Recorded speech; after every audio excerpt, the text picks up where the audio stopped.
Xin chào các bạn, đây là Nancy. Ngày hôm nay Nancy muốn chia sẻ về đề tài đi bác sĩ ở bên Mỹ này ha. Dạ, bên nước Mỹ này có 5 cái phân loại của bảo hiểm ha. Và sau đây Nancy sẽ trình bày từng cái một ha. Mời các bạn đón xem. Bao gian nan lầm than, khó khăn thử thách cho ta lớn dần, vấp ngã không làm ta chôn chân, luôn mạnh mẽ đứng lên. Rồi đa số đó là rất là nhiều người nói là ở bên Mỹ này á, đi mỗi lần mà đi bác sĩ rất là khó khăn. Dạ đúng là như vậy, cũng tùy theo chỗ ha, chỗ mình ở đó là tùy theo cái tiểu bang và tùy theo cái bác sĩ mình lựa chọn. Thì ở bên Tampa, Florida này á, Wesley Chapel mà chỗ Nancy ở đó là Wesley Chapel, Florida. Thì ở vòng đây đó là mỗi lần mà đi bác sĩ đó thì cũng nói chung là cũng tiện lợi. Thường là ít đi bác sĩ lắm. Mỗi hàng năm á, thì mình chỉ có đi khám tổng quát 1-2 lần. Nếu mà không có gì nghiêm trọng thì mỗi 1 năm 1 lần thì đi khám tổng quát, lấy máu rồi thử tất cả đó, là những có cái gì thì bác sĩ hỏi mình. Còn nếu mà bác sĩ mà thấy mình có cái triệu chứng gì đó thì mà sẽ gửi mình đi những cái bệnh viện khác để mình khám thêm. Chứ còn ngoài ra là bác sĩ ở bên đây ít khi mình đi lắm. Nếu mà có cái gì mà quan trọng hơn nữa thì mình chạy vô trong vô trong bệnh viện và mình chỗ phòng cấp cứu, thì trong đó thì mình có thể mình vô liền ngay tất khách. Thì nếu mà có cái gì mà emergency, có cái gì không khẩn cấp ha, mình vô trong bệnh viện khẩn cấp. Cái loại thứ nhất á, là cho những người đi làm, thì giống như đi làm như Nancy này thì mỗi lần mà đi làm á, thì công ty sẽ trả 80% tiền bảo hiểm cho mình, và mình chỉ có đóng thêm 20% nữa thôi. Mỗi hàng tháng là tùy theo cái bảo hiểm mình lựa chọn, nó có nhiều loại để mình lựa chọn, nhưng mà nói chung là công ty sẽ trả 80%. Rồi mỗi lần đi bác sĩ đó thì cũng tùy theo cái loại bảo hiểm mình lựa chọn.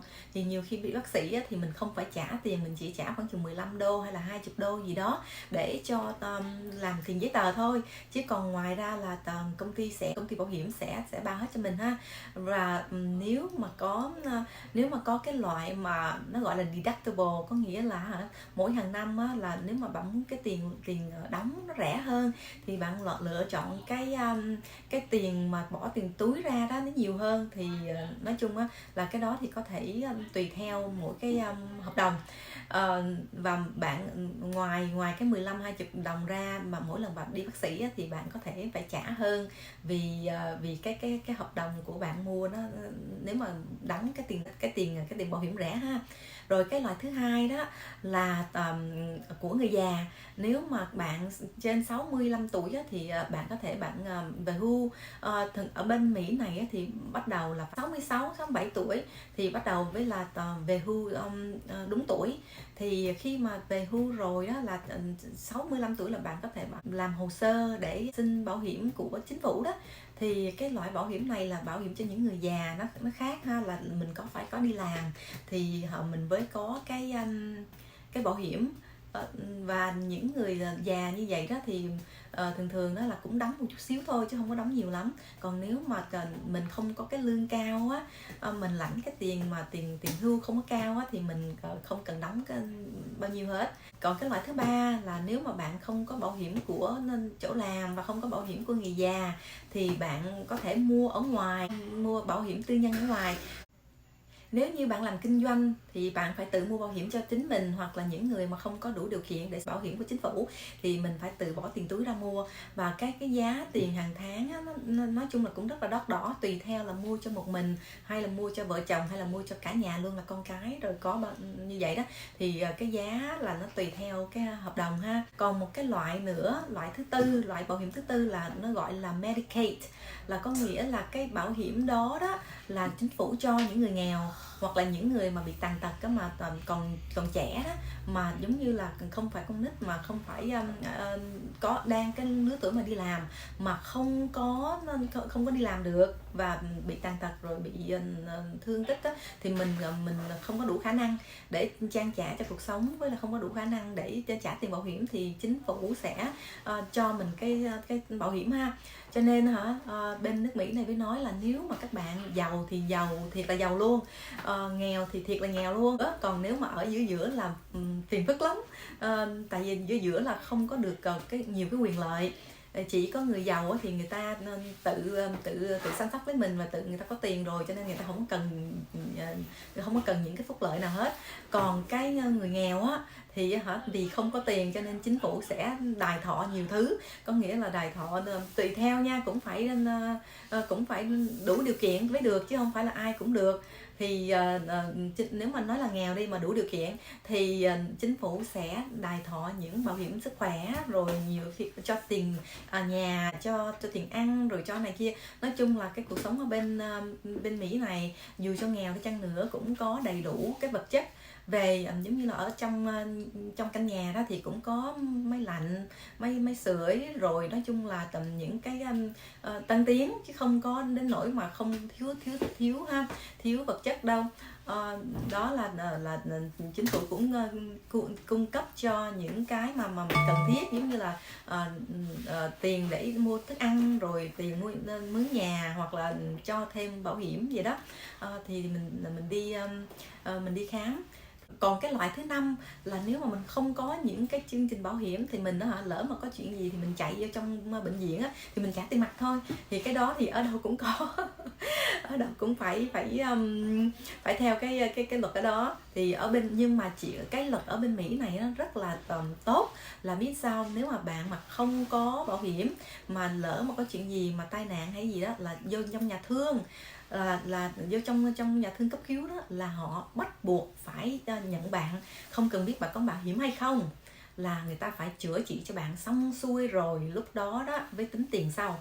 Cho nên cái đó là một cái luật mà những người mà vô gia cư hoặc là những người mà nhập cư bất hợp pháp thì họ dùng những cái trường hợp như vậy, thì họ chạy vô trong nhà thương và được chữa trị xong xuôi rồi. Vì xong xuôi rồi đó thì họ nhà thương hay là cái nhà thương phải gửi cái bill về cho để chi trả. Đó là 5 loại bảo hiểm mà ở bên nước Mỹ này có rất là nhiều phương tiện. Thì cho người giàu cũng được, mà người nghèo cũng được, và người không có gì cũng có. Thì cái quan trọng là giàu nghèo bên đây, nói chung là cái hệ thống của chính phủ ở bên đây là nếu mà một là bạn giàu luôn thì đỡ, còn nếu không thì nghèo thì chính phủ sẽ giúp đỡ với rất là nhiều phúc lợi.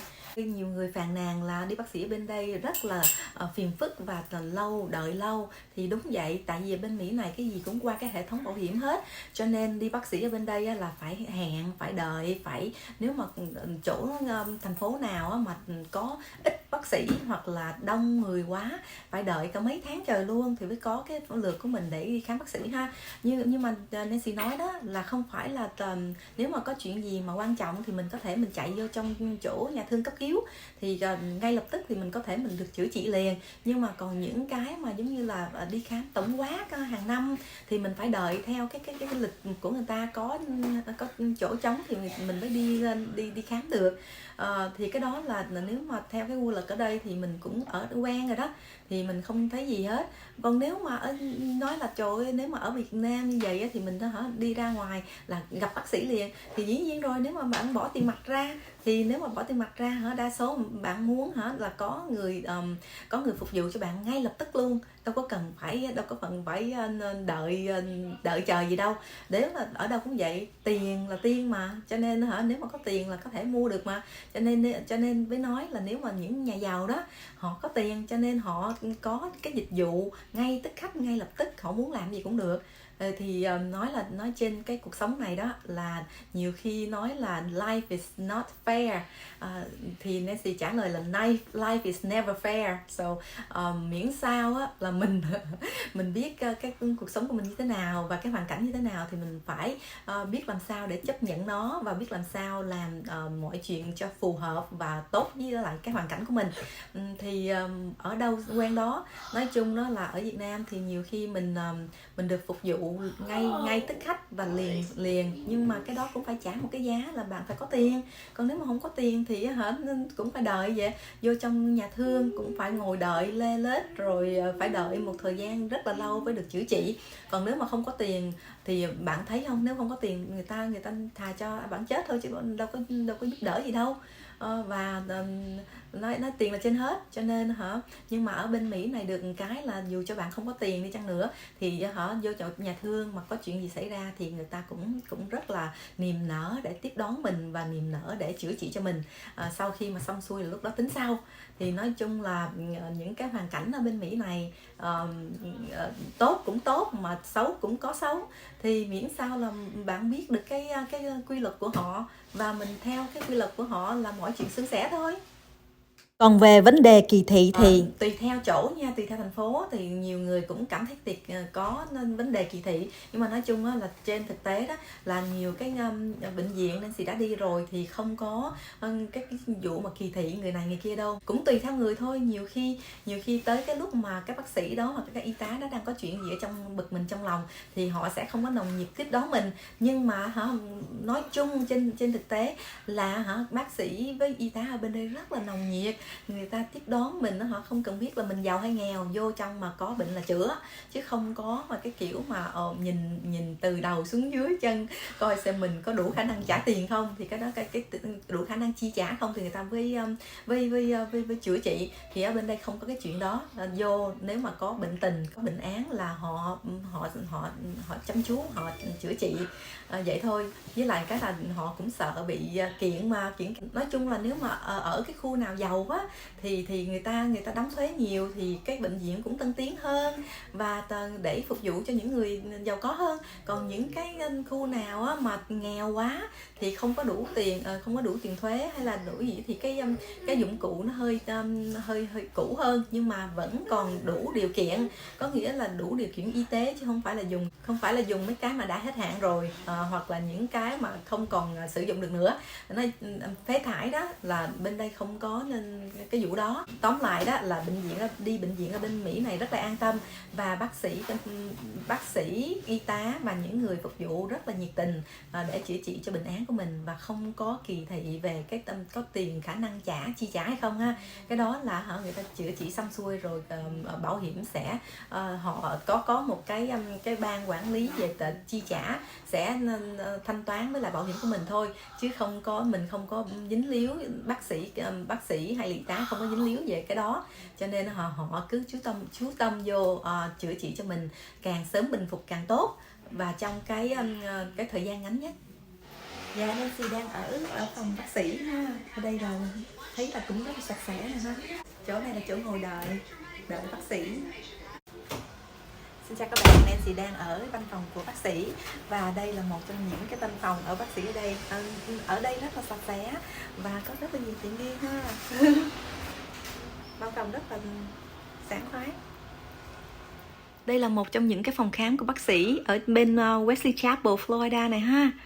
Thì vô trong đây thì nói chung là sạch sẽ và rất là riêng tư. Thì mình ngồi mình đợi bác sĩ, khi nào mà họ xong rồi đó thì họ sẽ tới để khám cho mình. Trong cái thời gian chờ đợi thì cũng tùy theo chỗ ha, nhiều chỗ cũng đợi 30 tới 45 phút, nhiều chỗ tới 1 tiếng đồng hồ, cho nên ngồi trong đây là có thể làm việc riêng tư của mình.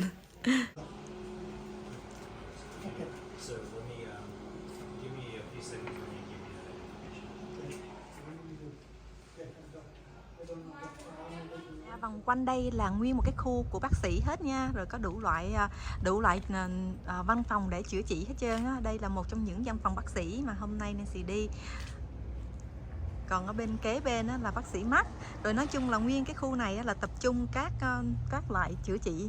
Bác sĩ, văn phòng của bác sĩ đi khám tim cũng có, mà đi khám mắt, đi khám chân, đi khám đủ thứ hết. Thì mỗi chỗ nó có mỗi cái khác nhau ha.